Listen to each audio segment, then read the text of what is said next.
Fajar baru saja menyingsing ketika suara riuh para pedagang mulai memenuhi pasar tengah. Aroma sayuran segar bercampur bau ikan asin, sementara langkah kaki bergegas menandai dimulainya perjuangan sehari-hari. Di tengah hiruk-pikuk itu, Aldi Nugraha berdiri di samping kios sayur ibunya. Wajahnya tampak letih, namun matanya memancarkan tekad untuk melindungi satu-satunya orang yang ia miliki. Ia bekerja sejak subuh, memanggul karung-karung berat tanpa banyak bicara, cukup untuk membantu ibu dan sedikit menabung. Ibu Sari, wanita parubaya yang keras namun penuh kasih, menyapa pelanggan dengan senyum sopan. "Silakan Bu, sayurnya baru datang," ucapnya ramah. Aldi memperhatikan tangan ibunya yang mulai bergetar karena usia dan kelelahan yang tidak pernah berhenti. Setiap kali melihat itu, hatinya menegang.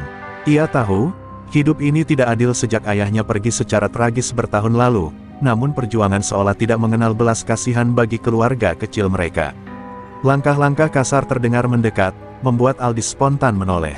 Beberapa pria bertubuh besar dengan tatapan angkuh berjalan menyusuri lorong pasar. Mereka bukan sekadar wajah familiar, mereka adalah harimau malam, kelompok preman yang menakutkan semua pedagang. Alih-alih membantu menjaga keamanan, mereka menambah luka pada kehidupan pasar. Aldi mengepalkan tangan ketika melihat jaket kulit hitam mereka, simbol kekuasaan kotor di tempat itu. Brodin, pemimpinnya yang bertubuh tinggi dengan bekas luka di pipi, memandangi para pedagang seperti raja tanpa mahkota. Di belakangnya, Ujang Tulang, dengan tubuh kurus namun ganas, serta dua anggota muda yang selalu menghina pedagang yang mereka peras. "Jangan coba-coba ngumpat dari kami. Ingat, kalian makan di sini karena kami izinkan," ucap Brodin keras, membuat beberapa pedagang menunduk ketakutan. Aldi menahan napas. Ia tahu giliran kios ibunya pasti tiba. Aksi preman itu telah menjadi bagian dari rutinitas mengerikan pasar. Orang-orang hanya bisa pasrah karena siapapun yang menolak akan berakhir di rumah sakit, atau bahkan tidak pernah pulang. Aldi memandang ibunya yang berusaha tetap tegar, tapi ia bisa melihat kengerian di balik sorot matanya. Beberapa pedagang tua menatap Aldi seolah memohon perlindungan. Namun apa yang bisa ia lakukan? Ia hanyalah seorang pemuda biasa, tanpa kekuatan, tanpa dukungan, tanpa senjata. Meski begitu, perasaan panas menyelimuti dadanya. Ia mulai muak melihat ibu-ibu, orang tua, dan pekerja jujur diperlakukan seperti sampah oleh orang-orang yang merasa berkuasa. Ibu Sari menyentuh lengan Aldi, seolah meminta putranya untuk bersabar dan tidak gegabah. "Jangan macam-macam, Nak," bisiknya lirih.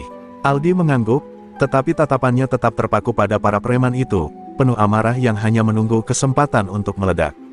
Di dalam hati Aldi, satu janji pelan mulai terbentuk, seperti api kecil yang membakar kegelapan. Suatu hari, ia akan menghentikan semua ini. Apapun harganya. Dan pagi itu, tanpa ia sadari, lembaran nasibnya mulai bergerak menuju pertumpahan darah yang akan mengubah seluruh hidupnya dan kehidupan pasar selamanya. Hari masih pagi ketika langkah-langkah berat itu berhenti tepat di depan kios sayur Ibu Sari. Aldi merasakan detak jantungnya meningkat tajam. Brodin menatap mereka berdua dengan senyum miring penuh ejekan, seolah sudah mengetahui ketakutan apa yang bersemayam di dada ibu dan anak itu. "Sari, sudah siap setoran bulan ini, kan?" Suaranya terdengar manis namun menyimpan ancaman yang sangat jelas. Ibu Sari menelan ludah, tangannya sedikit gemetar sambil merogoh amplop kecil di bawah tumpukan sayur. Ia menyerahkan semua uang yang ia kumpulkan dengan kerja keras setiap hari. "Ini, Bang, semuanya." Ia berharap itu cukup untuk hari ini. Tapi Brodin hanya menatap amplop itu, lalu tertawa kasar. "Segini, harga sayur naik, dong. Setorannya juga naik." Aldi merasakan darahnya mendidih. "Bang, itu sudah semua yang kami punya. Kami juga butuh makan," ucapnya dengan suara bergetar menahan marah. Ujang Tulang melangkah maju, menyenggol dada Aldi dengan jarinya yang kurus namun tajam seperti belati. "Wah, si bocah buruh sekarang berani ngomong ya. Mau jadi pahlawan pasar." Ibu Sari langsung menarik lengan Aldi, memintanya mundur. "Maaf Bang, anak saya tidak tahu apa-apa," katanya memohon.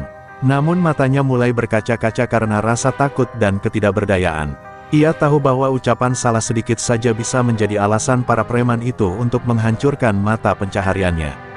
Brodin meraih beberapa ikat sayuran dan melemparkannya ke tanah. "Kalau lu nggak bisa bayar lebih, ya kami ambil barangnya." Para pedagang di sekitar memilih pura-pura tidak melihat. Kepalanya menunduk. Ketidakadilan ini seolah sudah menjadi bagian dari aturan hidup yang tidak bisa diubah. Aldi tak tahan lagi melihat ibunya dipermalukan. Ia menggenggam erat jemarinya hingga buku-buku jarinya memutih. "Jangan sentuh dagangan ibu saya," gumamnya rendah. Brodin menatapnya dengan tatapan haus konflik. "Kalau gue sentuh, kenapa? Lu mau apa?" Pertanyaan itu menggantung di udara seperti jebakan yang mematikan. Ketegangan meningkat. Aldi melirik ibunya yang menggeleng lirih, seolah berkata bahwa melawan bukanlah pilihan. Namun harga diri yang diinjak membuat emosi Aldi seperti badai tanpa arah. Ia ingin maju, menyerang, memukul, meski ia tahu akan kalah. Brodin akhirnya menarik setoran tambahan dari kios lain dan meninggalkan mereka dengan tawa merendahkan. Setelah mereka pergi, Ibu Sari merosot lemas sambil memunguti sayuran yang berserakan di tanah. Aldi berjongkok membantunya, dan dalam keheningan yang menyakitkan itu, ia semakin sadar, selama harimau malam berkuasa, tidak akan ada kedamaian bagi pedagang jujur. Hari itu, benih perlawanan di dalam dirinya tumbuh lebih kuat dari sebelumnya. Malam itu, setelah pasar lengang, Aldi duduk di beranda rumah kecil mereka. Lampu temaram menyinari wajahnya yang masih dipenuhi amarah. Ia memejamkan mata, namun bayangan Brodin dan kawan-kawan terus menari di pikirannya. Di dada, rasa bersalah bercampur kegagalan menyayat hingga sulit bernapas. Aldi merasa dirinya pengecut karena tidak mampu melindungi orang yang paling berarti baginya. Ibu Sari muncul membawa segelas teh hangat. Senyumnya tampak dipaksa. "Kita harus bersabar, Nak. Kita hanya rakyat kecil, tidak bisa melawan mereka." Suaranya perlahan tremor. Aldi menatap ibunya lekat-lekat, dan ada sesuatu yang retak dalam dirinya saat melihat air mata yang sang ibu berusaha sembunyikan. Ucapan itu memaksa pintu kenangan lama terbuka. Aldi kembali melihat masa kecilnya, malam penuh hujan ketika ayahnya pulang bersimbah darah. Mereka dulu juga menjadi korban pemerasan preman. Ayahnya, seorang pria keras kepala, menolak tunduk. Besoknya, ia ditemukan tak bernyawa di dekat pelabuhan. Tubuhnya dipenuhi luka pukulan. Polisi, mereka menutup kasus itu begitu saja. Tidak ada keadilan, tidak ada suara untuk orang kecil. Sejak hari itu, Aldi belajar bahwa hukum tidak berpihak pada keluarganya. Dan ia bersumpah untuk menjaga ibunya dari takdir yang sama. Namun tadi pagi, sumpah itu seolah hancur berantakan. Ia menyadari, jika ia hanya diam dan terus menunduk, tragedi ayahnya akan berulang. Sebuah ketakutan terburuk yang terus menghantuinya. Bayu, sahabatnya sejak kecil, datang berkunjung setelah mendengar insiden di pasar. "Al, lu nggak apa-apa?" Gue dengar Brodin ngamuk lagi. Aldi hanya terdiam. Bayu tahu tatapan itu. Ia tahu ada badai dalam diri Aldi yang siap meledak kapanpun. "Jangan bikin keputusan nekat," nasihat Bayu. Namun, kata-katanya hanya disambut senyum kosong. Aldi masuk ke kamarnya yang sempit. Ia membuka lemari tua, dan di sudut tergelap ia menemukan sebuah pisau cutter besar, bekas pekerjaannya dulu. Ia menatap benda tajam itu lama sekali. Sekecil apapun, pisau tetaplah senjata. Jantungnya berdetak kencang. Ia tahu memegangnya adalah awal dari jalan yang tak bisa ia putar balik. Di luar kamar, terdengar batuk panjang ibunya. Batuk yang menggambarkan tubuh yang semakin rapuh, hari demi hari dirusak ketakutan dan tekanan hidup. Suara itu menembus hati Aldi, menambah alasan untuk bertindak. "Aku tidak akan biarkan mereka menyakitimu lagi," katanya pelan, namun penuh janji mematikan. Malam itu, Aldi berbaring dengan mata terbuka lebar, menatap langit-langit rumah kumuh. Bersama gelap yang menyelimuti, kebencian tumbuh sebagai cahaya tunggal dalam kepalanya. Dan untuk pertama kalinya sejak ayahnya tiada, Aldi merasa panggilan untuk menjadi seseorang yang berbeda, bukan lagi korban. Ia mulai berubah menjadi ancaman bagi kejahatan yang selama ini menindas keluarganya. Keesokan harinya, Aldi bekerja seperti biasa, namun ada perubahan besar dalam matanya. Pandangannya tajam, penuh kewaspadaan dan bara yang terus menyala. Bayu memperhatikannya dari kejauhan dengan perasaan tidak nyaman. Ia tahu, jika Aldi melangkah terlalu jauh, tidak akan ada jalan kembali. Namun setiap kali hendak menegurnya, Bayu sadar bahwa kata-katanya kemarin tidak mengubah apapun dalam hati sahabatnya itu. Saat Aldi membawa karung berisi sayur ke gudang belakang pasar, Pak Hasan muncul dengan tatapan mengintimidasi. Pria itu selama ini dikenal sebagai ketua keamanan pasar, namun bagi Aldi, ia lebih tepat disebut penjaga gerbang neraka yang memihak harimau malam. Gue dengar kemarin lu mulai banyak tingkah depan Brodin, ucapnya dingin sambil merokok. Aldi menghentikan langkahnya, ia tidak menanggapi, hanya menatap lurus ke depan. Pak Hasan mendekat, asap rokoknya menghembus tepat ke wajah Aldi. Gue kasih saran baik ya, Di.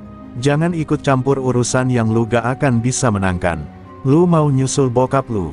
Kalimat itu menusuk ke bagian terdalam hati Aldi, membangkitkan amarah yang nyaris meledak.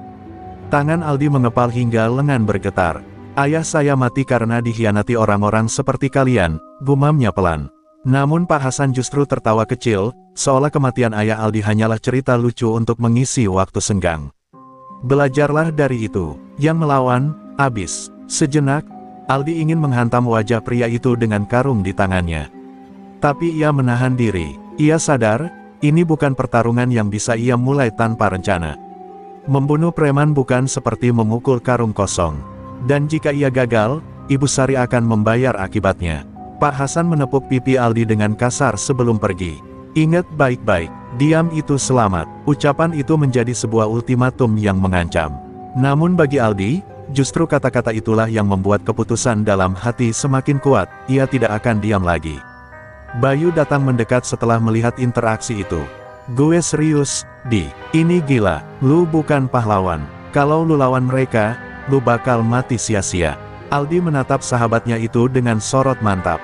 Tidak ada lagi keraguan di matanya. Kalau gue mati, setidaknya gue mati melawan, jawabnya tegas. Di ujung lorong pasar, Brodin dan anak buahnya tengah tertawa seolah hidup menuai keuntungan tanpa batas. Aldi memandangi mereka dari kejauhan. Tangannya meraih saku celana, menyentuh gagang pisau cutter yang ia bawa.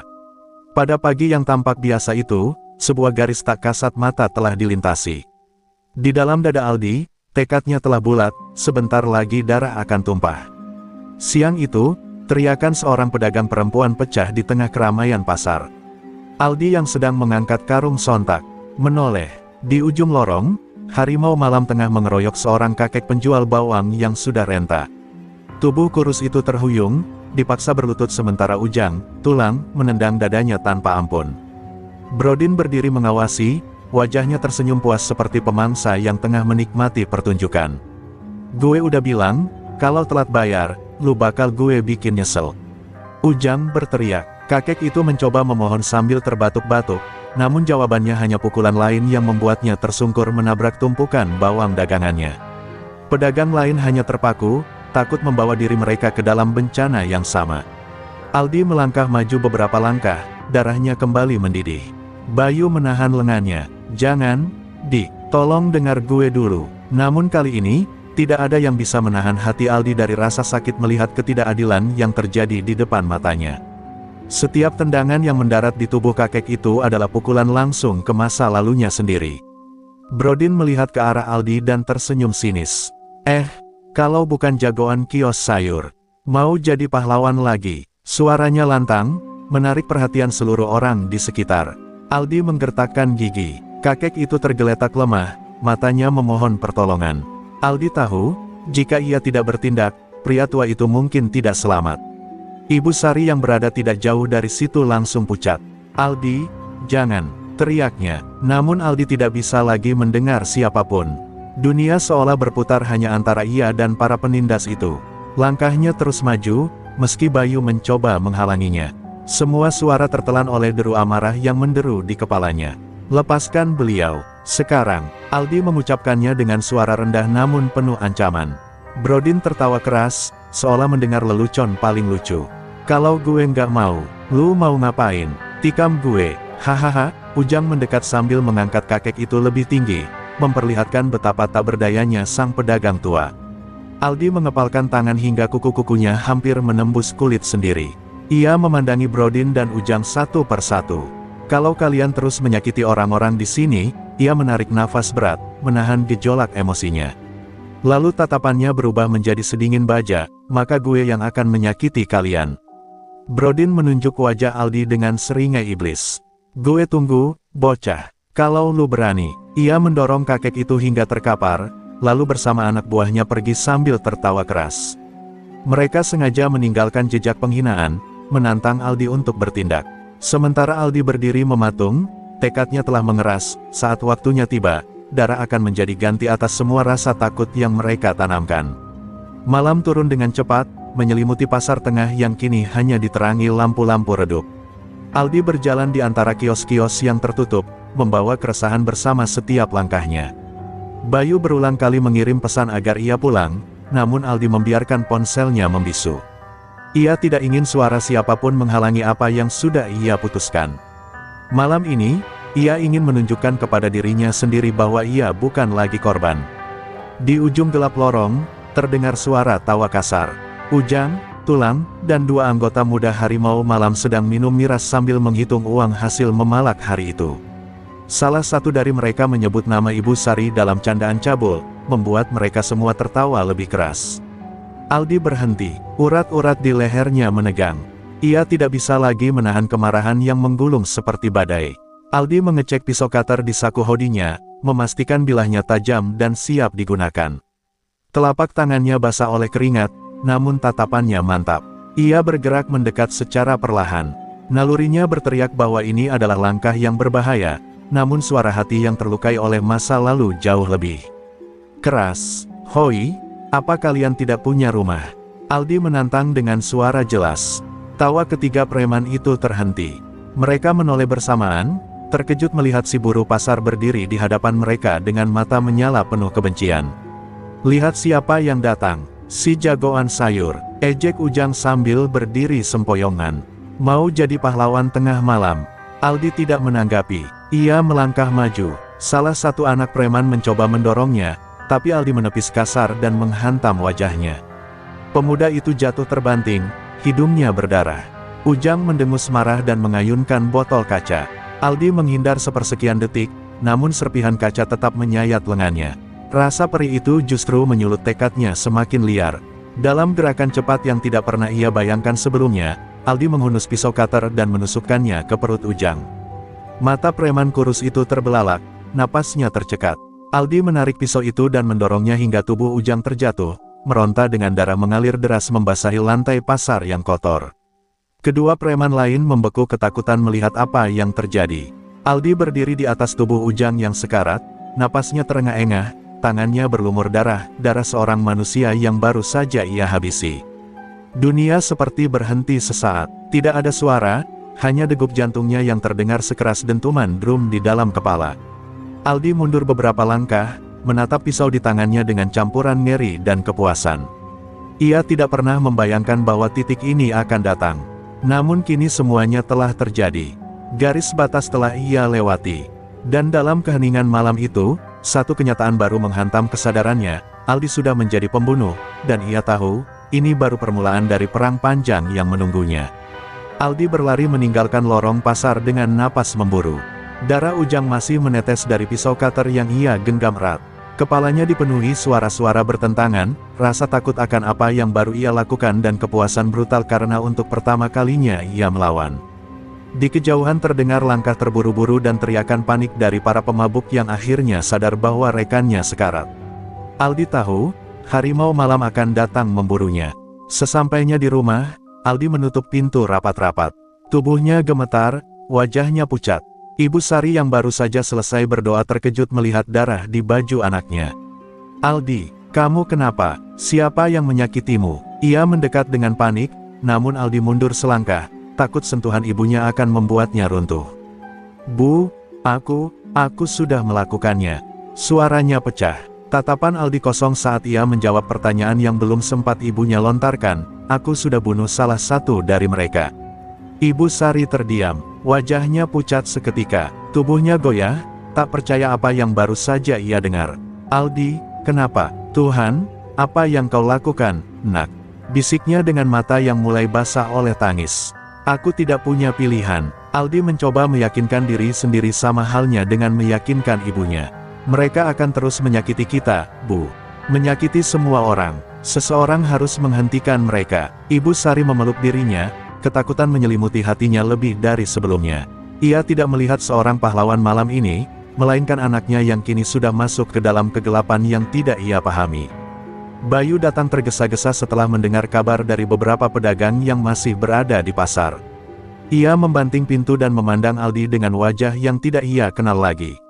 "Lu gila, Dik?" Ujang itu salah satu orang kepercayaan Brodin. "Mereka pasti bales. Mereka akan cari lu sampai dapat." Bayu berusaha menarik pisau dari tangan Aldi, namun Aldi menepisnya. "Kalau mereka datang, gue siap." Aldi menatap Bayu dengan sorot mata yang dingin. Tatapan yang menandai bahwa Aldi, yang dulu pemuda penurut dan penuh kesabaran, telah hilang. Yang ada kini adalah seseorang yang siap melakukan apapun demi melakukan perlawanan. Ibu Sari menangis makin keras. "Aldi, tolong berhenti, serahkan dirimu. Kita cari jalan lain, nak. Jangan tambah lagi dosamu." Suaranya parau, seolah jiwanya remuk menyaksikan perubahan anak semata wayangnya. Namun Aldi memandang ibunya dengan rasa bersalah yang dalam. "Maaf, Bu, aku tidak bisa mundur. Tidak lagi." Di luar, suara motor besar terdengar mendekat, membelah sunyi malam. Lampu-lampu menyinari jalan sempit menuju rumah mereka. Bayu menoleh dengan wajah ngeri. "Mereka sudah datang," ucapnya lirih. Aldi menggenggam kembali pisaunya, berdiri di depan pintu. Api dendam berkobar dalam matanya. Malam ini, satu pertempuran telah dimulai. Dan semua darah yang tertumpah baru permulaannya. Petugas keamanan pasar segera membubarkan keributan malam itu, tetapi bukannya memihak, mereka justru menatap Aldi dengan curiga. Salah satu petugas mendekat, menyorotkan lampu senter tepat ke wajahnya. "Kau pemicu kerusuhan ini?" tanyanya dingin, seolah sudah menghakimi tanpa tahu apa sebenarnya yang terjadi. Aldi menatap balik, terengah, tubuhnya penuh lebam dan luka. Ia ingin menjelaskan, namun suaranya hilang di tenggorokan akibat lehernya yang hampir tercekik dalam perkelahian tadi. Preman-preman yang tersisa langsung mengambil kesempatan itu. Mereka bersembunyi di balik alasan, pura-pura menjadi korban, dan bahkan ada yang memegangi bahu sambil pura-pura mengerang kesakitan. "Kami cuma jaga pasar, Pak. Dia tiba-tiba menyerang kami," teriak salah satunya, penuh kepura-puraan. Aldi mengepalkan tangan, merasa darahnya mendidih. Ketidakadilan semakin jelas di depan mata. Ayah Aldi berlari tergesa dari arah kios, wajahnya pucat karena panik. Ia memeluk putranya yang hampir roboh, sembari memohon dengan suara bergetar kepada petugas untuk membiarkan Aldi pulang. "Anak saya hanya ingin melindungi kami dari pemalak, Pak. Mereka setiap hari memeras kami," ucapnya dengan pedih. Namun petugas itu hanya menggeleng, seakan sudah memiliki keputusan yang tak bisa diganggu-gugat. Salah satu preman tersenyum miring sambil melirik Aldi. Tatapan itu membawa ancaman yang tidak terucapkan. Aldi sadar bahwa meskipun ia benar, kebenaran tidak selalu menang dalam dunia yang dikuasai ketakutan dan uang. Ia bisa saja dituduh sebagai pelaku kekerasan dan berakhir dalam sel tahanan, sementara para preman bebas kembali meneror pasar. Aldi akhirnya dibawa ke pos keamanan untuk dimintai keterangan. Jalannya gontai, langkahnya berat menahan rasa sakit. Ayahnya mengikuti di belakang, wajahnya semakin menua karena beban pikiran. Para pedagang lain hanya bisa menatap prihatin dari kejauhan, mereka takut memberi kesaksian. Mereka tahu resikonya, jika melawan sedikit saja, hidup mereka bisa lebih menderita setelah ini. Di dalam pos, Aldi duduk dengan kepala tertunduk. Darah mengalir dari pelipisnya menodai lantai. Ia berpikir, apa perjuangannya sia-sia? Apakah ia hanyalah pemuda bodoh yang melawan sesuatu yang terlalu besar untuk ia hadapi seorang diri? Namun ketika ia menoleh ke jendela kecil dan melihat ayahnya menunggu dengan wajah penuh kecemasan, ia sadar bahwa perjuangannya bukan tentang menang atau kalah. Ini tentang bertahan hidup dengan harga diri. Petugas menatap Aldi beberapa lama sebelum akhirnya berkata, "Untuk malam ini, kau boleh pulang. Tapi jika keributan seperti ini terulang lagi, kami tidak akan tinggal diam." Aldi tidak menjawab, ia hanya bangkit perlahan dan keluar dari pos dengan langkah terhuyung. Saat tiba kembali di luar, ayahnya langsung memapahnya. Tapi sebelum mereka benar-benar pergi, dari balik tembok, Aldi melihat mata-mata preman itu tersenyum licik. Aldi tahu satu hal pasti, mereka akan kembali, dan ketika saat itu tiba, segalanya mungkin akan jauh lebih brutal. Malam itu, Aldi terbaring di rumah dengan tubuh penuh luka. Ayahnya duduk di sisi tempat tidur, menatap putranya dengan tatapan campur aduk antara bangga dan ketakutan. "Nak, kau sudah melakukan hal yang benar. Tapi ayah takut kau akan kehilangan nyawamu jika terus melawan sendirian," ucapnya lirih. Aldi tidak menjawab, hanya memandang langit-langit yang kusam, mencoba meredam gejolak marah yang terus menyala di dadanya. Di luar rumah, suara pasar yang biasa ramai kini terasa seperti gema jauh yang sudah kehilangan kehidupan. Para pedagang masih terjaga sepanjang malam, was-was menunggu aksi balasan para preman. Semua orang tahu, masalah ini belum selesai. Aldi mencengkeram selimut, memikirkan ketidakberdayaan orang-orang yang selama ini hanya bisa pasrah. Ia benci rasa takut itu. Benci melihat mereka menunduk pada kejahatan. Sementara itu, di markasnya, Fajar, ketua preman, duduk sambil mengepulkan asap rokok, wajahnya gelap oleh amarah. Anak buahnya yang terluka duduk di lantai, mengeluh sambil mencaci Aldi. Sudah saatnya bocah itu diberi pelajaran terakhir, geram Fajar, matanya menyipit penuh kebencian. Ia tidak bisa menerima kenyataan bahwa seorang pemuda biasa mampu membuat gengnya terlihat lemah. Harga dirinya sebagai penguasa pasar kini dipertaruhkan. Aldi bangkit dari tempat tidur meski tubuhnya masih bergetar. Ayahnya mencoba menahannya, tapi Aldi menepis pelan tangan itu. Aku tidak bisa berhenti, iya. Jika aku mundur, mereka akan kembali menindas kita. Aku tak sanggup lagi melihat ayah dan semua pedagang hidup dalam ketakutan, katanya dengan suara parau namun tegas. Keteguhan itu membuat ayahnya meneteskan air mata yang lama ia tahan. Pemuda itu lalu menuju dapur dan mengambil sebilah parang tua yang biasa digunakan untuk memotong kelapa. Ia menatap bayangannya di bilah besi yang tumpul, melihat dirinya bukan lagi sekadar pemuda pasar. Luka-luka di tubuhnya menjadi saksi bahwa ia telah melewati titik tanpa kembali. Kini hanya ada dua pilihan, bertahan atau terbunuh. Malam semakin pekat ketika suara langkah kaki terdengar di depan rumah. Ayah Aldi segera berdiri dengan panik. Dari jendela, terlihat sekelompok bayangan hitam mendekat perlahan. Mereka sudah datang lagi, lebih banyak dari sebelumnya, dan kali ini tidak ada petugas pasar yang akan menyelamatkan siapapun. Aldi menggenggam erat parangnya, napasnya teratur, tatapannya dingin. Aldi, suara berat itu menggema dari luar, milik Fajar sendiri. Keluar, saatnya kau bayar semua yang kau lakukan. Ancaman itu bukan sekadar gertakan, ini adalah deklarasi perang. Ayah Aldi bergetar ketakutan, namun Aldi justru melangkah maju tanpa ragu.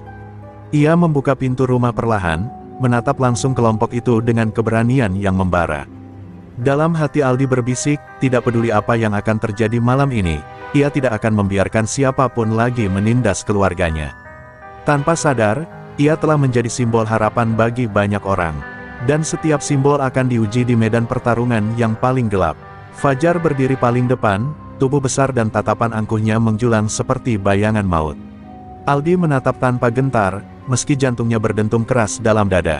Para preman di belakang Fajar mulai menebar makian, seolah ingin mematahkan mental Aldi sebelum pertarungan dimulai.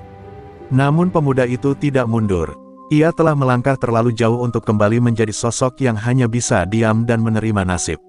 Ayah Aldi berdiri di belakangnya, tubuhnya gemetar namun matanya menunjukkan keberanian seorang ayah yang tak ingin putranya menghadapi bahaya sendirian. Beberapa pedagang yang diam-diam memperhatikan dari balik pintu rumah dan kios mulai menyadari bahwa inilah momen di mana semua ketakutan mereka dipertaruhkan. Jika Aldi kalah, tidak akan ada lagi yang bisa melawan para pemalak itu. Masa depan mereka dipertaruhkan di depan rumah sederhana itu. Kau pikir kau pahlawan? Ejek Fajar sambil melangkah maju. Kau cuma anak pasar yang tak tahu diri. Aldi mengepalkan tangan, napasnya dingin, namun kata-katanya meluncur tegas. Aku tidak ingin jadi pahlawan. Aku hanya ingin hidup tanpa diinjak-injak. Jawaban itu membuat beberapa anak buah Fajar tampak terguncang, keberanian seperti itu jarang mereka lihat. Tanpa aba-aba, salah satu preman langsung menyerang, mencoba menangkap Aldi dari arah samping. Aldi melangkah cepat menghindar, mengandalkan naluri dan ketangkasan yang ia asah dari pertarungan sebelumnya. Ia menangkis dorongan itu dan balas mendorong lawannya hingga terhuyung mundur. Serangan itu menjadi pemicu. Pertarungan besar pun pecah di tengah malam. Aldi bertahan sekuat tenaga. Ia tidak menyerang membabi buta, tapi mengarahkan setiap gerakan untuk menjaga dirinya dan ayahnya tetap selamat. Namun jumlah lawan terlalu banyak, dan setiap serangan yang ia terima membuat tubuhnya semakin terasa perih. Meski begitu, matanya tetap fokus pada satu titik, Fajar, sumber semua ketakutan dan keserakahan ini. Ketika Fajar akhirnya bergerak, suasana seolah membeku. Ia melangkah mendekati Aldi dengan langkah berat, membawa ancaman lebih mematikan daripada anak buahnya. Aldi menyiapkan posisi bertahan, menunggu momen tepat untuk melawan. Fajar mengayunkan pukulan keras yang siap melumpuhkan. Aldi berusaha menangkis, namun kekuatan lawannya jauh di atas dugaannya. Ia terpental mundur, hampir jatuh. Ayah Aldi menjerit memanggil nama putranya, namun suara itu justru memantik kembali tekad Aldi yang hampir padam. Dalam lemah, ia bangkit lagi. Tatapannya tidak berubah, penuh perlawanan. Fajar melihatnya dengan ekspresi mengejek bercampur rasa tidak percaya, bagaimana mungkin pemuda semacam itu masih mampu berdiri. Saat itu, pintu-pintu kios mulai terbuka. Satu persatu para pedagang keluar dari tempat bersembunyi mereka. Tidak lagi hanya menjadi saksi ketakutan. Beberapa di antara mereka membawa kayu, sapu, bahkan batu. Mereka mendekat ke arah Aldi, membentuk lingkaran keberanian. Untuk pertama kalinya, Fajar dan kelompoknya tidak hanya menghadapi seorang pemuda, tetapi seluruh pasar yang bangkit melawan. Malam itu, di bawah langit gelap Lampung, ketakutan berubah menjadi keberanian. Dan Aldi tidak lagi berdiri sendirian. Para pedagang berdiri mengelilingi Aldi, membendung langkah para preman yang mencoba mendekat. Mereka tampak gugup, tangan bergetar memegang kayu dan sapu, tetapi mata mereka telah kehilangan rasa takut yang selama ini memenjara hidup mereka. Aldi menoleh ke belakang, melihat wajah-wajah yang selama ini ia lindungi. Ada keberanian baru di sana, keberanian yang lahir dari kegigihan seorang pemuda untuk menghadapi ketidakadilan. Fajar tampak terkejut, namun egonya mendorongnya untuk tidak mundur. "Kalian pikir bisa menang melawan kami?" Suaranya bergemuruh, berusaha menyembunyikan rasa gentar yang mulai merayap. Namun tidak ada satupun pedagang yang mundur selangkah pun. Mereka tahu, bila malam ini mereka kalah, maka hidup mereka akan terus berada dalam lingkaran penderitaan yang sama. Seorang pedagang tua yang biasanya paling takut bahkan maju satu langkah ke depan, menatap Fajar dengan mata berkaca-kaca. "Cukup sudah, kami hidup untuk mencari makan, bukan untuk diperas dan ditindas," katanya lirih tapi tegas. Kata-kata sederhana itu memecahkan tembok ketakutan yang selama ini membungkam mereka. Aldi merasakan sesuatu menyeruak di dadanya, sebuah harapan yang membakar setiap detik rasa sakitnya. Namun Fajar bukan tipe yang menerima kekalahan. Dengan isyarat tangan, ia memerintahkan anak buahnya bergerak maju lagi. Pertempuran keos pun pecah. Jeritan, benturan, dan langkah-langkah tergesa memenuhi udara malam. Aldi berusaha semampunya melindungi para pedagang yang belum terbiasa bertarung. Meski tubuhnya semakin lemah, matanya tetap fokus dan hatinya semakin kuat. Dalam hiruk-pikuk itu, Fajar melihat kesempatan ketika Aldi teralihkan. Ia meraih sebuah besi panjang yang tergeletak dan melompat maju, siap menghantam Aldi dari belakang. Tetapi sebelum pukulan itu mendarat, ayah Aldi menerjang, menghalangi jalannya. Besi itu menghantam punggungnya keras. Ayah Aldi terjatuh, mengerang kesakitan, serta-merta membuat Aldi menjerit memanggilnya. Jeritan itu mengguncang seluruh jiwanya. Aldi berlari menghampiri ayahnya yang kini menggeliat lemah di tanah. "Ayah, bertahan, ayah," serunya. Suaranya pecah oleh kepanikan dan amarah.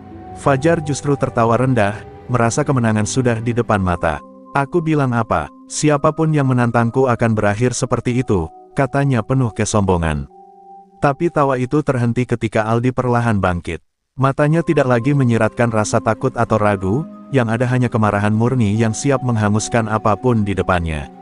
Ia menggenggam parang di tangan dengan lebih erat dari sebelumnya. Nafasnya berat tapi stabil. Setiap luka di tubuhnya kini hanya menjadi bahan bakar tekadnya. Fajar untuk pertama kalinya merasa benar-benar terancam. Aldi mendekat selangkah demi selangkah, seolah malam yang pekat pun tunduk pada aura kebencian dan keadilan yang meledak dari dirinya. "Semuanya berakhir malam ini," gumam Aldi, suaranya rendah namun mematikan.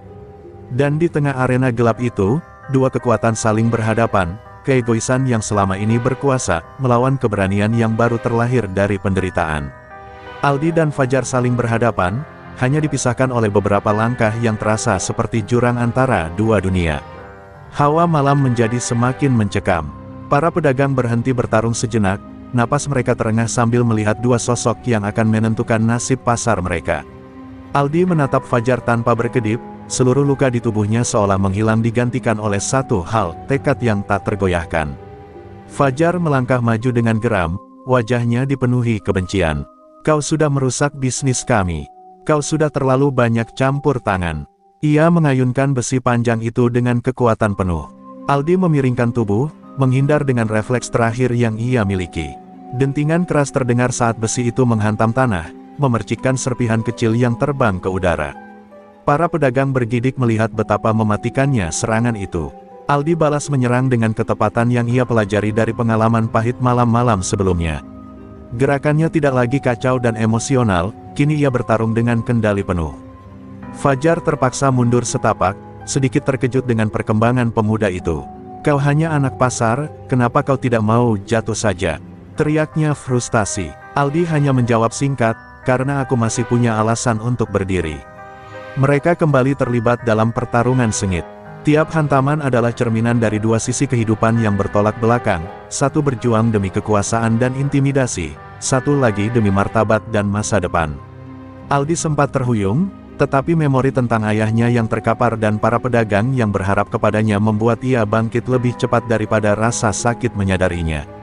Pada momen kritis, Fajar berusaha menyerang dengan manuver licik, berharap menyudahi pertarungan. Namun langkah itu telah dibaca Aldi. Dengan kecepatan yang tajam seperti niatnya, Aldi menangkis gerakan tersebut dan menggertak balik dengan dorongan kuat yang memaksa Fajar kehilangan keseimbangan. Besi di tangan Fajar terlepas dan terdengar berat ketika jatuh menghantam lantai pasar yang berdebu. Kini hanya ada Aldi dan keberaniannya, berhadapan dengan Fajar yang tampak ragu untuk pertama kalinya. Para pedagang menyaksikan dalam diam penuh pengharapan. Mereka tahu, detik-detik setelah ini akan menjadi penentu kebebasan atau kehancuran mereka. Aldi melangkah mendekat perlahan, tatapannya menusuk ketakutan Fajar yang semakin nyata. "Aku tidak akan lari lagi," ucap Aldi pelan tetapi tegas, suaranya menggetarkan hati semua orang yang mendengar.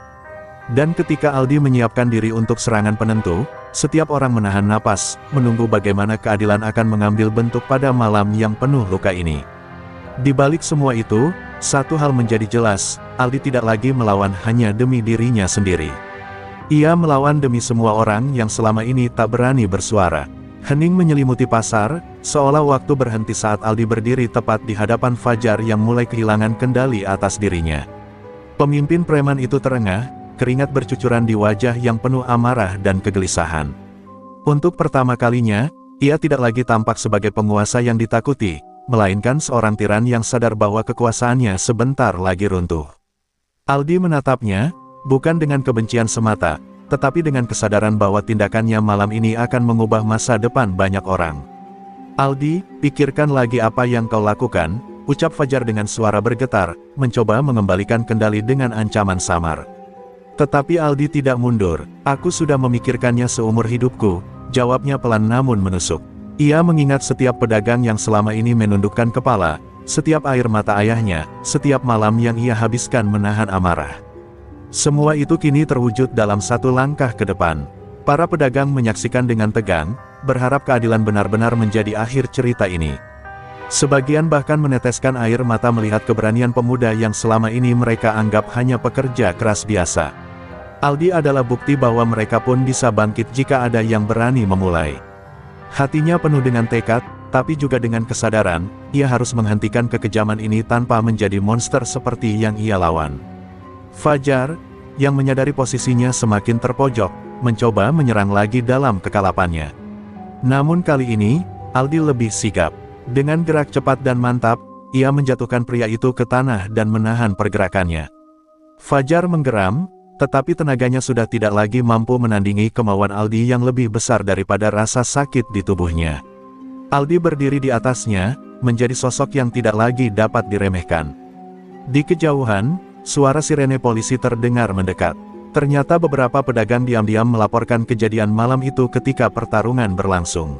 Preman-preman lain yang melihat situasi kian tidak menguntungkan segera mencoba melarikan diri. Namun warga pasar yang telah bangkit menahan mereka, tidak lagi takut pada ancaman yang dulu membuat mereka gemetar. Aldi akhirnya melepaskan genggamannya tepat ketika para petugas tiba. Mereka melihat Fajar dan anak buahnya terpojok, sementara para pedagang bersatu menjaga agar keadilan tidak lagi dipermainkan. Salah satu polisi menatap Aldi dan bertanya dengan nada lebih hormat daripada sebelumnya, "Kau yang menghentikan semua ini?" Aldi hanya menunduk dan menjawab lirih, "Aku hanya ingin kami hidup tenang." Ayah Aldi menghampiri dalam keadaan masih kesakitan, namun dengan senyum terharu yang belum pernah Aldi lihat selama ini. Ia memeluk putranya erat, bangga pada keberanian yang melampaui batas rasa sakit maupun takut. Para pedagang pun mendekat, satu persatu menyentuh bahu Aldi sebagai tanda terima kasih atas keberanian yang mengubah hidup mereka. Malam itu, tirani yang selama ini membelenggu pasar akhirnya tumbang, dan di tengah cahaya lampu yang berkedip dari mobil polisi, semua orang tahu, Aldi telah menjadi harapan yang mereka cari selama ini. Malam itu menjadi saksi bahwa keberanian seorang pemuda bisa mengguncang kekuasaan yang selama ini dianggap tak tergoyahkan.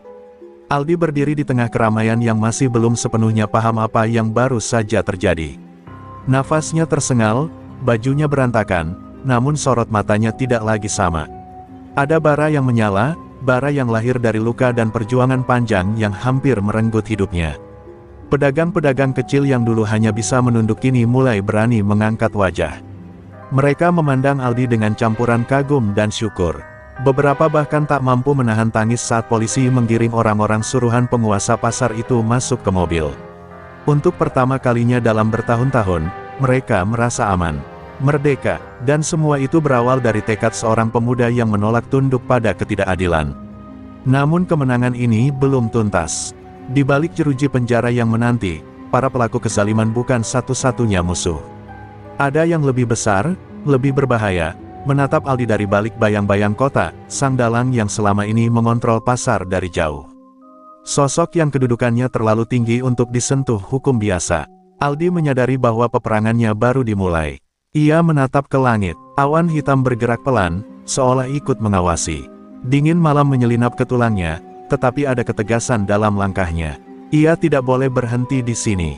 Jika ia menyerah sekarang, kemenangan kecil ini hanya akan menjadi kisah sesaat sebelum semuanya kembali seperti semula. Beberapa warga mendekat, memegang lengannya dengan cemas. "Aldi, kamu harus istirahat dulu," ujar seorang ibu dengan suara bergetar. Tapi Aldi hanya menggeleng. "Saya tidak akan berhenti sebelum yang di atas mereka juga jatuh," katanya pelan namun tegas. Suaranya mengandung janji.